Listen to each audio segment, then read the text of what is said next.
दोस्तों, मैं राजकुमारी एक बार फिर आप लोगों के पानी निकलने के लिए आ गई हूँ। मैं सबको बता दूं कि अब मुझे थुकाई का लाइसेंस मिल चुका है, मतलब मेरी शादी हो गई है। अब मैं बिंदास हो गई और पूरी तरह से खुलकर करवा सकती हूँ। बात ऐसी है कि मैं अपने भैया से एक बच्चा चाहती थी, तो मैं अपने पति से बोली कि मुझे अपने पीहर की याद आ रही है, चलो ना आप कल मुझे घर छोड़ देना प्लीज। मेरे पति मान गए और बोले कितने दिन के लिए जाओगी मेरी जान। मैं बोली बस कुछ ही दिनों के लिए, मैं जल्दी ही वापस आ जाऊंगी, फिर आपको एक खुशखबरी सुनाऊंगी। वो ठीक है बोलकर ऑफिस चला गया। पति के जाते ही मैंने अपने भैया को कॉल लगाया और अपने आने की बात बता दी। मैं अपने पति के साथ अगले दिन सुबह ही निकल गई। दोपहर को मैं मायके पहुंच गई। घर आते ही मेरे भैया ने मेरा मस्त स्वागत किया। मैंने मम्मी पापा का आशीर्वाद लिया। भैया तो अपना सैया है, तो मैं उसके सीने से लग गई। भैया ने भी मुझे कसके अपने सीने पर दबा लिया। मैं कराह कर बोली, आन भैया क्या कर रहे हो। फिर मैंने मम्मी को बोला कि देखो न मम्मी, भैया मुझे कितनी जोर से दबा रहा है। मम्मी भी भैया की ही तरफ बोली, तो क्या हुआ, बहुत दिनों के बाद आई है तो जोर से ही तो करेगा ना। मैं बोली मम्मी आप भी ना। फिर मम्मी बोली ओके ठीक है, अब जाओ और फ्रेश हो जाओ, थक गई होगी। दरअसल मुझे भैया ने बताया था कि उन्होंने मम्मी को भी पेल लिया है और मम्मी को भी ये मालूम हो गया था कि मेरा भाई मुझे पेल चुका है। इस बार हम तीनों अपने थुकाई के गेम में पापा को शामिल करने की कोशिश करने वाले थे। मम्मी ने भी भैया को बता दिया था कि वो किसी दूसरी जवान गुफा के मूड में है। इस पर भैया ने मम्मी से मुझे पापा के सामान के नीचे लाने की बात कही थी। मम्मी ये कहकर राजी हो गई थी कि यदि राजकुमारी चाहेगी तो पापा को भी कोई उज्र नहीं होगा। अब मैं और मेरे पति दोनों फ्रेश हो गए और उन्होंने हमारे घर में सभी से उनके हालचाल पूछे और बातें करते रहे।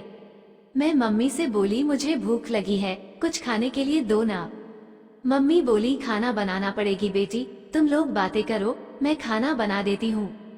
मैं बोली मम्मी आप रुको, मैं बना देती हूँ। मैं खाना बनाने रसोई में चली गई और खाना बनाने लगी। फिर मेरे भैया मेरे पीछे से आ गए और मेरे बड़े बड़े संतरों को दबाकर कान में बोले क्या माल लग रही है मेरी जान। मैं बोली धीरे बोलो, मेरा पति सुन लेगा। भैया बोले कितने दिनों के लिए आई है।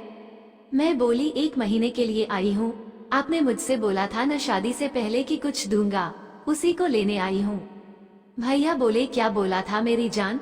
मैं भूल गए, मुझे बच्चा चाहिए आप बोले थे न कि मैं दूंगा।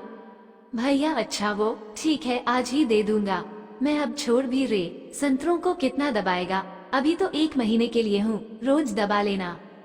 फिर ठीक है बोलकर भैया ने छोड़ दिया और मेरे होठों पर किस करके चले गए। मैंने खाना बनाकर सबके लिए टेबल पर रख दिए और हम सभी ने खाना खा लिया। फिर मेरे पति को घर जाना था क्योंकि उन्हें एक ही दिन की छुट्टी मिली थी, इसलिए वो घर चले गए। इधर रात का खाना खाने के बाद सब अपने अपने रूम में चले गए।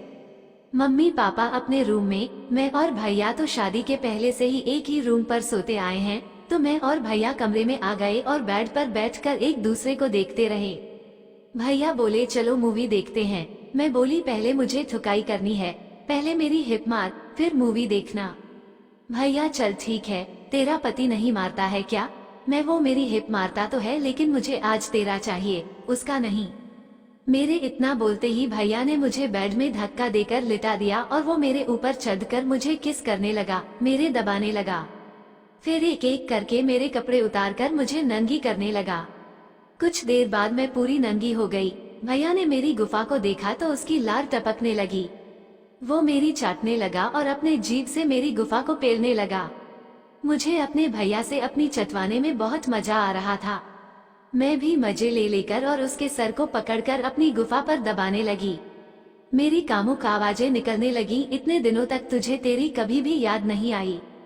भैया बोले आती थी मेरी जान। मैं बोली तो आए क्यों नहीं, मेरी करने के लिए मेरी ससुराल में आ जाता, या तुझे कोई और मिल गई है। भैया बोले हाँ तुझे बताया था न, चल तुझे आज मजा दिलाता हूँ। मैं बोली क्या मजा दिलाओगे। भैया ने मुझे ब्रा और पैंटी पहनाई और मेरा हाथ पकड़कर रूम से बाहर ले गया। मैं बोली क्या दिलाएगा, दिखाना। वो बोला चुप आवाज मत कर। उसने मुझे मम्मी पापा के रूम की खिड़की के पास ले जाकर कहा यहाँ से देख। मैं बोली क्या है। फिर मैं देखने लगी और मैंने देखा कि मम्मी अपनी मस्त थुकाई करा रही थी। मैं देखती रही और भैया मेरी दोनों टांगों के बीच में नीचे बैठकर मेरी चाटने लगा। अपनी मम्मी की थुकाई देखती हुई मैं फिर से गर्म होने लगी। पापा का बहुत मोटा और लंबा था। मेरी गुफा में कीड़े रेंगने लगे। मैं बोली, भैया अब मुझे पापा का चाहिए। भैया अभी मेरा तो है, ले ले जितना लेना है। मैं अब आज मुझे तेरा नहीं पापा का चाहिए। पापा का कितना बड़ा है। भैया पागल है क्या, बिना उनकी मर्जी के उनका कैसे लेगी तू। मैं तू बस देखता जा, जा जल्दी से मेरी नाइट ड्रेस ले आ। भैया ठीक है लाता हूँ। भैया मेरे कपड़े लेकर आया। मैं बोली, मैं भी मम्मी के रूम में जाऊंगी और बोलूंगी कि मुझे यही तुम दोनों के साथ ही सोना है। फिर कुछ देर बाद तू भी आ जाना और तू भी यही बोलना। भैया मेरी स्कीम समझ गया। मम्मी तो राजी थी ही। मैंने रूम के दरवाजा खटखटाया तो मम्मी और पापा ने थुकाई करना बंद कर दी और जल्दी से अपने कपड़े पहनकर दरवाजा खोल दिए। तभी मैंने अपना नाटक चालू कर दिया। मैं बोली, मुझे नींद नहीं आ रही, मुझे यहीं सोना है तुम दोनों के साथ। मम्मी बोली, तू भी ना, यहाँ कहाँ सोएगी। मैं जिद करने लगी तो मम्मी बोली, ठीक है आ सो जा। मैं मम्मी पापा के बीच में सो गई। कुछ देर बाद भैया भी आ गया और वो भी यही बोला। मम्मी ने उसे भी सुला लिया। मैं और मम्मी बीच में थे। वो मम्मी की दूसरी तरफ सो गया, पापा मेरे पीछे। अब हम सब सो गए। मैं सोने का नाटक करने लगी। कुछ देर बाद मैं पापा के ऊपर अपनी टांग और हाथ रखकर सो गई और ऐसे ही सोई रही। कुछ देर बाद पापा ने भी मुझे अपनी तरफ खींच लिया और अपने सीने से चिपका लिया। मैं बहुत खुश हो गई। मेरी स्कीम सफल हो गई थी। फिर मैंने पीछे मुड़कर भैया को देखा, वो भी मम्मी को पकड़कर सोया था। मैंने धीरे से पापा के सामान को पकड़ लिया और धीरे धीरे सहलाने लगी। कुछ देर तक सहलाने के बाद पापा की नींद खुल गई। पापा बोले, ये क्या कर रही है। मैं नींद में सोने की नाटक करने लगी। उन्हें लगा कि ये नींद में कर रही है तो वो कुछ नहीं बोले, क्योंकि वो भी तो गर्म थे और वैसे भी मैंने उनकी थुकाई को अधूरा ही कर दिया था। पापा मेरे मजे लेने लगे और मेरे होठों को किस करने लगे। मैं आप लोगों को अपनी खुशी को कैसे बताऊं दोस्तों, बड़ा मजा आ रहा था। पापा के कुछ देर किस करने पर मैं भी पापा को किस करने लगी। वो समझ गए कि ये थुकवाने के लिए ही आई है। अब पापा ने मेरे सभी कपड़े और ब्रा पैंटी को उतार दिया और मुझे पूरी नंगी कर दी। उधर भैया और मम्मी की भी चालू हो चुकी थी। मम्मी भैया का चूस रही थी और पापा ने मेरी गुफा में घुसेड़ दिया था।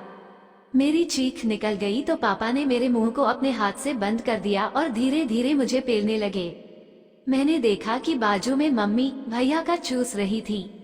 वो कंबल के अंदर चूस रही थी तो मैंने कंबल को हटा दिया। मैं ड्रामा करती हुई बोली, मम्मी ये क्या कर रही हो।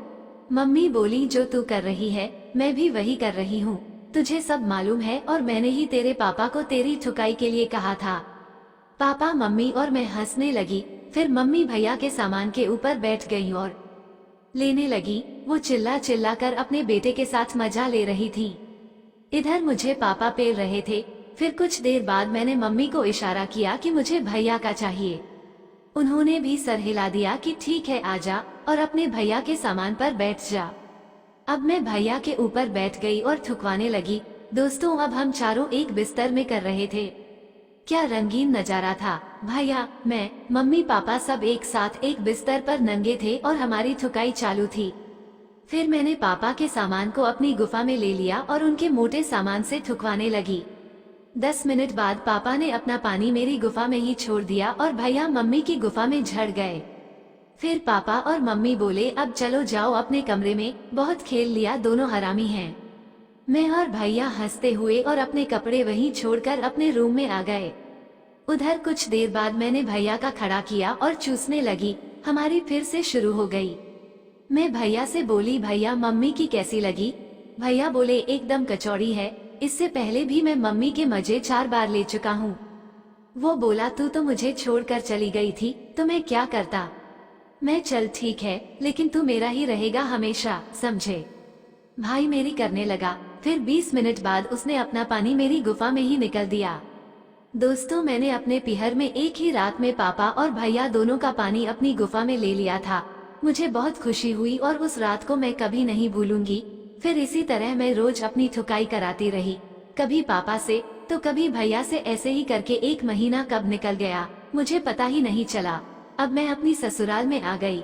ससुराल में आते ही मेरे पति ने मुझसे पूछा तो मुझे कुछ सरप्राइज देने वाली थी, क्या है बताओ। मैं बोली मैं प्रेग्नेंट हूँ। ये बात सुनते ही मेरे पति बहुत खुश हो गए और मुझे किस करने लगे।